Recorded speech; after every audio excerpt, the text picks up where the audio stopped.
গৰ্ভত থকা সন্তান ল'ৰা হয় কেনেকৈ গম পাব পাৰি। নমস্কাৰ বন্ধু বান্ধৱীসকল, আপোনালোকক মোৰ চেনেল অসমীয়াত ঘৰুৱা দিহা বাই চন্দ্ৰকলালৈ স্বাগতম জনালোঁ।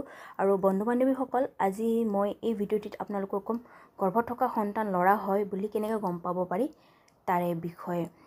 যদি আপুনি মা হ'বলৈ গৈ আছে আৰু বহুত উৎফুল্লিত বা আনন্দিত হৈ আছে জানিবৰ কাৰণে আপোনালোকৰ গৰ্ভত থকা মৰম লগা সন্তান ছোৱালী নে ল'ৰা, তাৰে বিষয়ে আজি মই এই ভিডিঅ'টিত আপোনালোকক ক'ম। ঠিক আছে, এজনী গৰ্ভৱতী মহিলাৰ কাৰণে তেওঁৰ গৰ্ভত থকা সন্তান ল'ৰাই হওক বা ছোৱালী হওক একো ফৰক নপৰে। তথাপিও এটা জানিবলৈ উৎসাহ থাকে যে গৰ্ভত থকা সন্তান ল'ৰা আছে নে ছোৱালী, তাৰে বিষয়ে জনাৰ কাৰণে বহুত উৎফুল্লিত হৈ থাকে গৰ্ভৱতী মহিলাসকলে। আৰু আজি মই আপোনালোকক এই ভিডিঅ'টিত ক'ম যে আমাৰ আইতাহঁতে কোৱা অনুসাৰে গৰ্ভত থকা যিটো সন্তান ল'ৰা হয় কেনেকৈ গম পাব পাৰি তাৰে বিষয়ে। আহক তেন্তে বেছি দেৰি নকৰি ভিডিঅ'টি আমি আৰম্ভ কৰোঁ। বন্ধু বান্ধৱীসকল, ভিডিঅ'টি আৰম্ভ কৰাৰ আগতে মই আপোনালোকক কৈ দিওঁ, এনেতো ভ্ৰূণ পৰীক্ষা কৰা দণ্ডনীয় অপৰাধ হয়, আপোনালোকেও জানে হয়নে নহয়।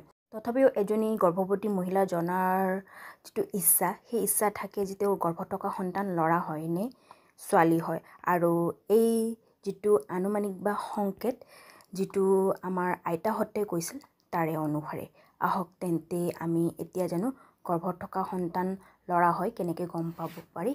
এক নম্বৰতে, পুৰণা মান্যতা অনুসাৰে আপোনালোকৰ বেবী বা মানে পেটৰ যিটো আকাৰ যদি আপোনালোকৰ তলফালে আছে তেন্তে ধৰা হয় বা মনা হয় যে গৰ্ভত থকা সন্তান ল'ৰা হয় বুলি।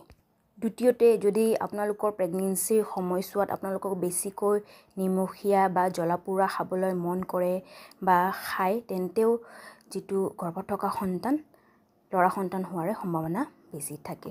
তৃতীয়তে, প্ৰেগনেঞ্চি বা গৰ্ভাৱস্থাৰ সময়ছোৱাত যদি আপোনালোকৰ চুলি উজ্জ্বল ঘন হৈছে তেন্তেও এইটো এটা গৰ্ভত ল'ৰা সন্তান থকাৰে সম্ভাৱনা বা সংকেত হয়। চতুৰ্থতে, যদি আপোনালোকৰ স্তনৰ আকাৰ যিটো ৰাইট ছাইডৰ যিটো স্তন যদি আকাৰটো ডাঙৰ হৈছে তেন্তেও এইটো এটা গৰ্ভত থকা গৰ্ভত ল'ৰা থকা সন্তানৰে সংকেত বা সম্ভাৱনা হয়।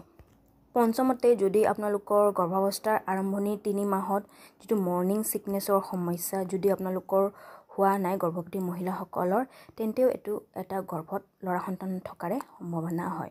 ষষ্ঠতে, বেছিকৈ শালমইনা হোৱা, যদি গৰ্ভত ল'ৰা সন্তান থাকে তেন্তে আগৰ আইতাহঁতে কৈছিলে যে যদি গৰ্ভত ল'ৰা সন্তান থাকে তেন্তে বেছিকৈ শালমইনা বা দাগ এইবোৰ বহে বুলি। এইবোৰৰ পৰাই গম পাব পাৰি যে গৰ্ভত থকা ল'ৰা সন্তানেই আছে বুলি।